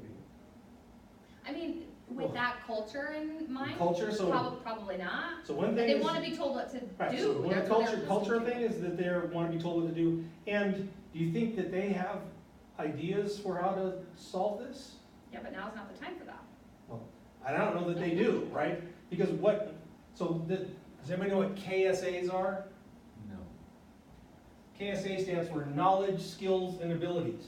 So do these people there have the knowledge, skills, and abilities to solve the problems that are there? Well, they couldn't figure out how to solve the issue with a jack on the tire, so I mean, Yeah, he did ask that guy, it's like, what is like. what do you mean it's stuck? Yeah, Yeah. what do you mean stuck? And it's like, all I can say is it's an important packet, you know, it's like, you know, so yeah, you can't go in and delegate a whole bunch to people when they don't have the requisite knowledge, skills, and abilities to do their job, you know, so, Used incentives. use incentives. So that was an issue of motivation, so what was that all about? What was the whole chocolate bar and the CD, you know, Elvis Presley, all that? Right. Why did he do that? And, I mean, why's he got this big suitcase full of? Well, that's a suitcase of luxury for them, right? Like, they don't have access to that typically, or they don't have the income to buy the luxury items in the first place if they even have access to them. Yeah. Because we're talking about Soviet Russia. I mean, we're not. Yeah, so when did this take place? So isn't this like late 90s? Yeah, so, because you could see they were taking down, this was the fall of the Soviet, so how did you get paid under Soviet policies? On what basis? Everybody has the same, right? I Yeah. mean, it's Well, somewhat. to a degree, You know, communism, the idea is each according to his abilities and each according to his needs, right? right? So if I'm a terrible worker, you know, and Victor is an awesome worker, I have 5 kids and he has 1 kid, who gets paid more? You do, I do. right? So what's the incentive for Victor to work hard? None. None. So what is he doing when the kid brings this package? Creating an incentive. Yeah, he's saying that things are different now. Mhm. Now, if you do good stuff, we're going to give you things and rewarding you. So very public display about, so again, that's when, this is what we'll talk about when we get the motivations idea of extrinsic motivation. We're giving people rewards for them to do what they want to do. Right? And then one other thing that I always notice here is this idea of kind of emotion. So what do you see in terms of emotion?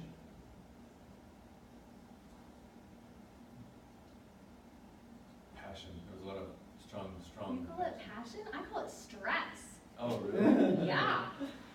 I mean, great that he loves it and he thrives off of it, but like, there is nothing about that that makes me think he's happy. Like, he is, let's get this done, we've gotta get it done. There's not any option for us to fail, so friggin' figure it out. What did you notice about the workers in terms of their emotion? Yeah, they seem. There was nothing there, right? Yeah. So what was he trying to do? We'll create this stress. He's trying to create emotion, right? Yeah. Trying to get them, this whole thing about, what if this was your paycheck? Get it into You know, the drama, like, yeah. So he's trying to get them, because there's not enough emotion, these people just standing there, smoking cigarettes, and so, so overall, what would you say? Do you think probably relatively good? I mean, obviously the problems with communication, but given the culture, their abilities, the fact that they're under time pressures, it probably was, somewhat effective, right? All right, so let's look at another example, and now we'll maybe have something to kind of compare and contrast with. So this is another awesome movie, one of my favorites. Gene, we have a situation brewing with carbon dioxide. We need a CO2 filter from aluminum module. 5 filters on the limb. We come in for 2 guys for a day and a half. So I told the doctor. You're already up to 8 on the gauges. Anything over 15, you get impaired judgment, blackouts, the beginnings of brain asphyxia. What about the scrubbers on the command module? It takes square cartridges. The ones on the limb are round. Tell me this isn't a government operation. This just isn't a contingency we remotely looked at. Those CO2 levels are going to be getting toxic. Well, I suggest you gentlemen invent a way to put a square peg in a round hole. Rapidly. Okay, people, listen up. People upstairs handed us this one, and we gotta come through. We gotta find a way to make this fit into the hole for this, using nothing but that. Let's get it organized. Okay, let's build a filter. And get some coffee going, too. Come on. Listen, I've been going over some stuff, and I'm a little worried about this cold affecting our battery efficiency. We put people on that for water power, so that's not helping us. So it could cost us $10,000 a day. It's a possibility. I'll be going over the numbers again. They call up with a reentry plan yet, because we're coming in too shallow. We're working on something, Chad, just hold on. I can't remember the ratio of temperature. We've got no references on board. Well, let's see if Houston can pull up the mill specs on it. Listen, they gave us too much delta V, they had us burned too long. This rate, we're gonna skip right out of the atmosphere, and we're never gonna get back. What are you talking about? How'd you figure that? I can add. Jim, you've done half the PhDs on the planet. It says it right on the money. And what if they had made a mistake, all right? There was no way to reverse it. Do you think they would tell us? There's no reason for them to tell I us. mean, they're not gonna tell us. That's bullshit. All right, there's 1,000 things that have to happen in order. We are on number 8. You're talking about number 692. And in the meantime, I'm trying to tell you we're coming in too fast. I think they know it, and I think that's why we don't have a goddamn reentry plan, all right? Duly noted. Thank you, Jack. Ah! God damn! Hey! Shit! This piece of shit's gonna get you all. All right. That's because that's the only thing we got left, Jack. Now, what do you say, Fred? Well, I think you know what I'm saying. Now, wait a minute. All I did was stir those tanks. What was that gauge reading before you hit the switch? Hey, don't tell me how to fly a damn CM, all right? They brought me in to do a job. They asked me to stir the damn tanks, and I stirred the tanks. Jack, stop kicking yourself in the ass. This is not my fault. No one is saying it is. If I'm in the left-hand seat when the call comes up, I stir the tanks. Yeah, we'll tell him that. I just asked you what the gauges read. All right, we're not. And you don't know. All right, look, we're not doing this, Jim. We are not going to do this. We're not going to go bouncing off the walls for 10 minutes. Because we're just going to end up right back here with the same problems. Trying to figure out how to stay alive. Aquarius, this is Houston. Are we on Vox? No, we're not on Vox. Yeah, Houston, this is Aquarius. Go ahead. Yeah, Jim, could you check your CO2 gauge for us? Yeah, Houston, we were just looking at that. Our CO2 measurement has jumped 4 notches in the last hour. That can't be right. I went over those numbers 3 times. Jim, that sounds about right. We were expecting that. Well, that's very comforting to know, Houston. What do we do about it? Jim, we're working on a procedure down here for you. Do you copy?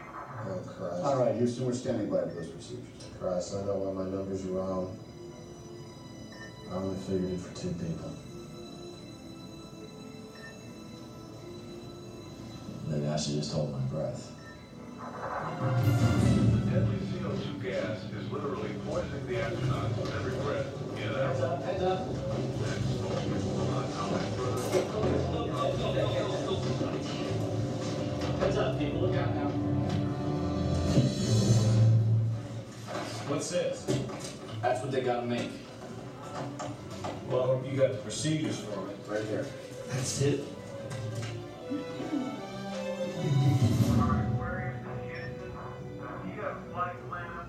Affirmative, Andy. Jack's got one right here. Okay, we have an unusual procedure for you here. We need to rip the cover off. Why don't you rip the cover off the flight plan? With pleasure.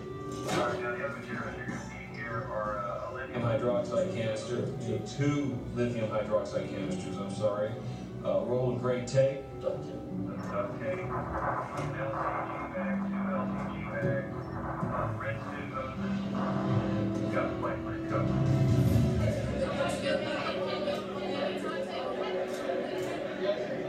What about your level of carbon dioxide? It's climbing. You're saying that they're almost out of breathable air. No, wait a second. That's not what he said. He said we're working. You want to cut the duct tape 3 feet long. Just use your arm. Good arm length. Okay, Houston, I see what you're getting at. Hold on. Okay, Jack, tear that piece of tape down the middle lengthwise. All right. Hold on, Houston. While the astronauts appear to have enough oxygen to keep them alive, one thing they have too much of is carbon dioxide. With each breath, the 3 men expel more of the poisonous gas into the lunar module cockpit, and the scrubbers intended to keep the atmosphere breathable are quickly becoming saturated. Shit, I tore it. Shit. Houston, what do we do if we rip the bag? Can we take it? They just tore the bag. All right, stand by. What you doing, dude? One more bag. But they've still got a long way to come, and they are now working on their backup facilities, their emergency facilities, and the problem is, if anything more goes wrong, they're in real trouble.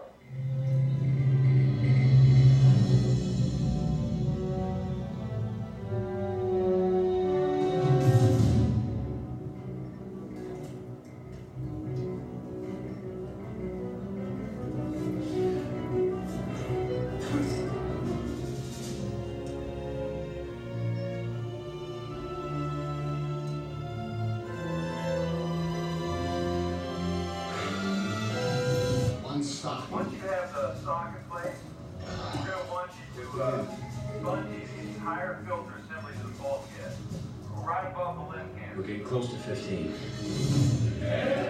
So how does this flight compare to other emergency situations you've faced?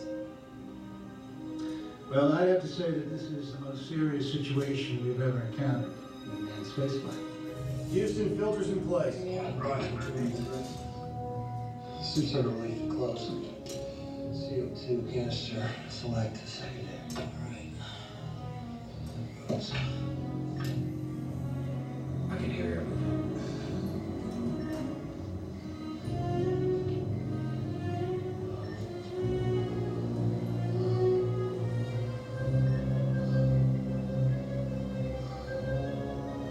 Just bring normal, fellas. Where is please advise the CO2 status? Yeah, you just want to take a look at those numbers right now.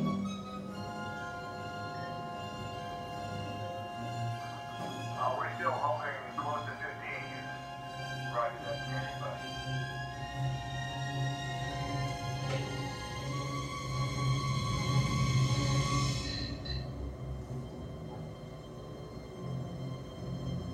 Houston, the CO2 level has dropped to 9, and it is still falling.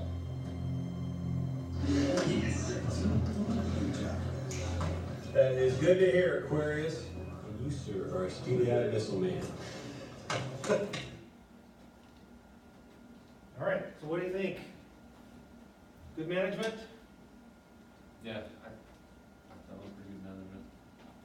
so there was the first where they were actually like at the station, and those three guys came up and they were explaining the whole situation, and you could obviously tell like they had that KSA, right, the knowledge behind it all, so they were giving him all these different options, telling him all this information.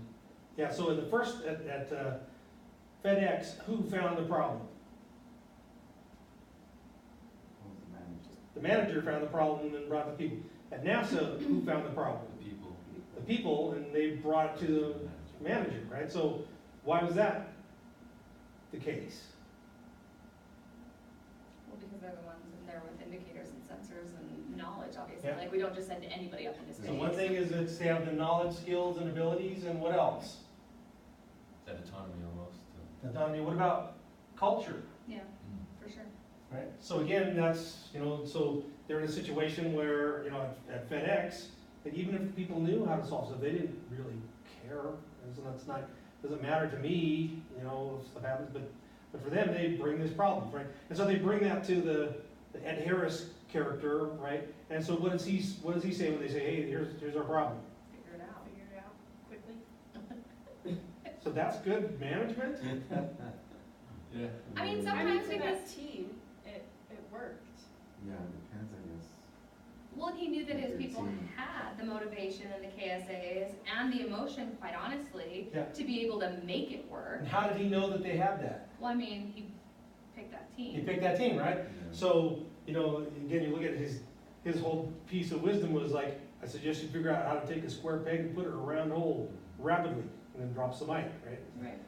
And you're like, well, that doesn't seem like it's great management, but actually it is, because he knows that he doesn't have the answers. This is a complicated kind of thing, but he's put all the people in place that do know how, and so what does he do? He focuses them, says, let me clearly point out to you what they think. You got to quickly figure out how to get this thing to fit that. Right. And then Well, he he trusts them sits to- back and watches. Yeah, he trusts them to do it. He trusts that they're gonna feel enough of the stress themselves to take it seriously. Whereas with like the Russians, they're just not gonna. Yeah. And one thing, so we did see some stuff up there. What was the whole thing about where he banged his head on the? Yeah. What was going on after that? And The whole argument, and they were freaking out and getting mad, and then Tom Hanks. yeah, so. Well, yeah, it's emotion, it's Did we, stress. well, and before, when we looked at the other one, did we identify conflict at FedEx?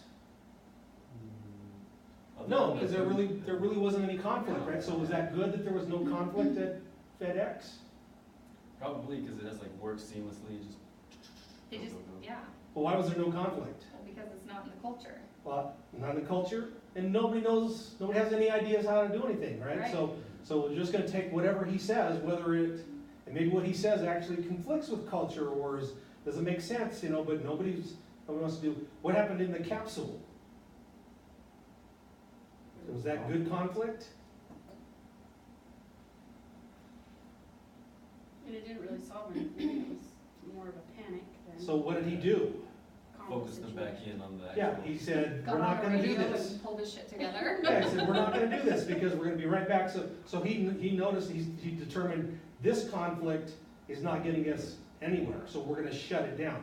Now, we didn't get to see what happened when they were like building the filter, but was it likely that different people suggested different kinds of things and somebody said, no, that's not gonna work because of this or whatever? Technically, that's conflict, right? There's different ideas. And so we probably wanted there to be as much conflict as possible because we wanted to have somebody say, let's do this, and just say, oh yeah, instead of somebody say, that's not gonna work because of this. And Right. that's where you want that. So, so we haven't really talked about, conflict. And then you talk about emotions, right? So what were they trying to do in FedEx? Deliver packages. Well, no, in terms of emotion. Building and making. They're trying to, Right. right, so at NASA, were they trying to build emotion? They're trying to keep emotion down, so which is it? Do we need more emotion in organizations or do we need less? Depends on the situation. Depends on the situation, right? So here, it's a situation where they want to keep the emotions down because if you get too emotional here, then somebody might make a mistake or something, so, because again, when you see them like, they're having an argument, and it's like, are we on Vox? So Yeah. that's like, are we broadcasting, then what happened? He took himself down a notch. And if it, Yeah, it's like he controlled his emotions because he was using his emotion right. to shut down the bad conflict. But then we got on the thing, he doesn't need to show emotion to people down there because he needs to convey that I'm calm and we got this under control. We have faith in your abilities. Well, and I think we see that a lot, like that came over and Jamie and I just kind of like giggled at each other because we know the guys get amped up and they get on the radio, they key up and you're like, you know, whoever the dispatcher is on the other side can either amp that officer up into creating an even bigger situation or can be that calm voice that like really is like, you've got this under control, everything, you know what I mean? And so there's value to some of that pause and checking yourself, you know? Yeah, and we'll talk about some of that next time. So, and then, you know, again, you know, knowledge, skills, and abilities, and, you know, everybody had stuff that they were doing. What about motivation? So did he have to say, listen, I'll give a $10,000, you know, bonus to whoever The can... stakes were already there, they knew. Yeah. Well, I more mean, like it's- people's lives versus... It's clear when you said, maybe I'll stop breathing, maybe I should just stop breathing, since you did the math for 2, you know? Well, at the end, Like what does he say to the engineer? You catch that very last thing he says to the engineer after they've solved this? He says, you, sir, are a steely-eyed missile man. Missile there, that's. There's actually a whole history of where that term came from or whatever, but, so do you think he would have rather had some extra cash? Or he would rather have his coworkers Oh, esteem, say, by far and away. you, sir, are a steely-eyed Esteem missile by man. far and away, yeah. Yeah. So again, you know, nobody's opening up a suitcase with chocolate bars at NASA because, Right. you know, and again, it's because of somewhat the culture. So why are people at NASA? Are they there just because it's a place where they figure they could make the most money? No, they love space. No, they're totally into it. So when we talk about extrinsic motivation, which is people are motivated by money or things like that, intrinsic is where you're motivated by the work that you're doing. So if somebody's already motivated by the work that they're doing, you don't need to put the extrinsic things, and actually we'll talk about this idea that actually can interfere with your intrinsic motivation if people start putting extrinsic rewards onto things that you already want to do anyway. So it's a weird kind of thing, right?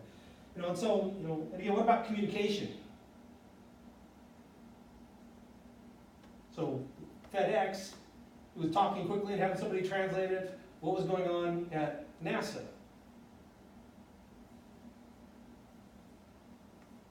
There was all sorts of communication. Yeah, a lot of dialogue going back and forth, Yeah. like check the dials. So, but what was always happening? So you've got the capsule and you have the ground. Oh, feedback going back and forth, like. Yeah, so who was communicating with who? There was always one person in the capsule, one person on the ground. Right. Wouldn't it have been more efficient to have several people all talking back and forth? No, because they needed to control it very carefully, and they're trying to build something that they don't know what it looks like. So what do you have to do when somebody can't see exactly what's? Yeah.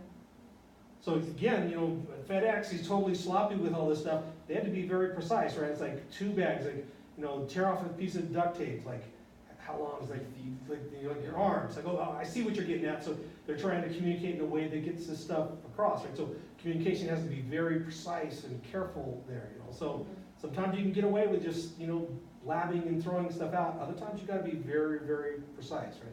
So again, that's the, you know, point I want to make is you know, there's all these things where you have to decide, do I do this one or do I do this one, and when do I do it? And that's what we're going to try to explore in this class. Now, having said that, sometimes there are things that we can say, like, always do this or don't ever do this. So, let's watch one real short clip here.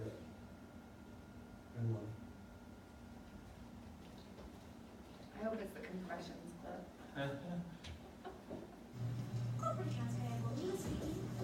Hello, Peter. What's happening? We have sort of a problem here. Yeah, you apparently didn't put one of the new cover sheets on your TPS reports. Oh, yeah, I'm sorry about that, I forgot. Yeah. You see, we're putting the cover sheets on all TPS reports now before they go out. Did you see the memo about this? Yeah, I have the memo right here, I just, forgot, but, it's not shipping out till tomorrow, so there's no problem. Yeah. If you could just go ahead and make sure you do that from now on, that would be great. And I'll go ahead and make sure you get another copy of that memo. Okay? Yeah, no, I have the memo, I got it. It's right. Hello, Phil. Hi, Peter. What's happening? We need to talk about your TPS reports. Yeah, the cover sheet, I know. Bill talked to me about it. Yeah. Did you get that memo? Yeah, I got the memo, and I understand the policy, and the problem is just that I forgot the one time, and I've already taken care of it, so it's not even really a problem anymore. Ah, yeah. It's just we're putting new cover sheets on all the TPS reports before they go out now, so if you could go ahead and try to remember to do that from now on, that'd be great. All right.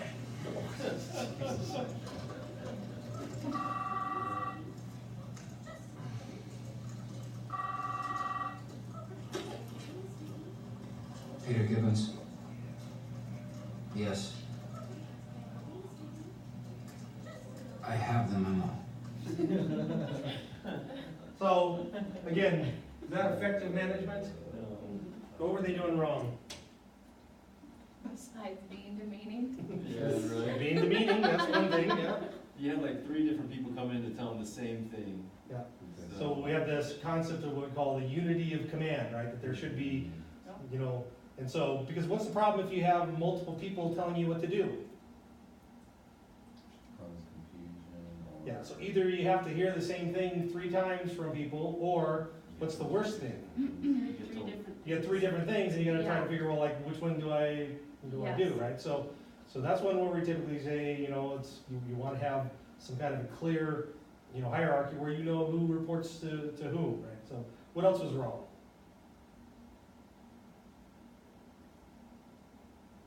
Maybe their approach, the communication. Okay? What was wrong with their communication? They were more trying to enforce rather than, they didn't hear the guy out, right? He kept saying, well, I have the memo, it's a one-time thing, and they just kept. Yeah, so they didn't listen to what he had to say, right? So, are there times when we'd say, sometimes you need to not listen to your employees?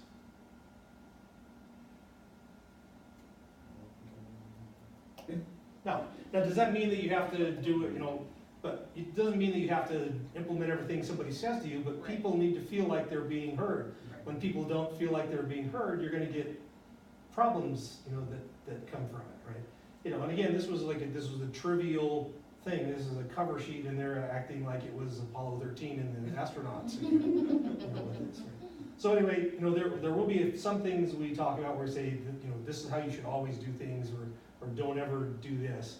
But those will probably be in the minority compared with the it depends kind of stuff as we kind of work through it. So, all right, so that was kind of the overview I wanted to kind of give you guys and get you kind of set up. So hopefully the rest of your classmates, so I'm experimenting with this to see if it works. I'm gonna try to then convert this video, put it up on the website, and I'll email everybody and let them know that it's up there so that they can watch this if they've missed that. And then I'll send everybody a copy, an electronic copy of the personality test as well. So, great. So hopefully, so again, next week is going to be your week where you're doing everything on your own. Following week, we'll get together again and go through this stuff. You've got my contact information, including my cell phone, so you can text me there if you need to on any of this stuff. So if there's confusion or any of that kind of stuff, let's try to get, resolve that early so that everybody can do this. Since we don't get together, all that often, it's a little more dangerous if we go 2 weeks and can't quite figure stuff out or whatever. So, any other questions that you guys have? All right. Well, I'm excited for this class, and we'll see you guys again in 2 weeks. Okay, but I'm bringing cookies next time. Yeah. Okay. Yes. Nope. I have no problem with sugar or gluten or whatever. Oh, perfect. Good. No nut allergies? No love nuts. Yes. All right. Thanks, guys.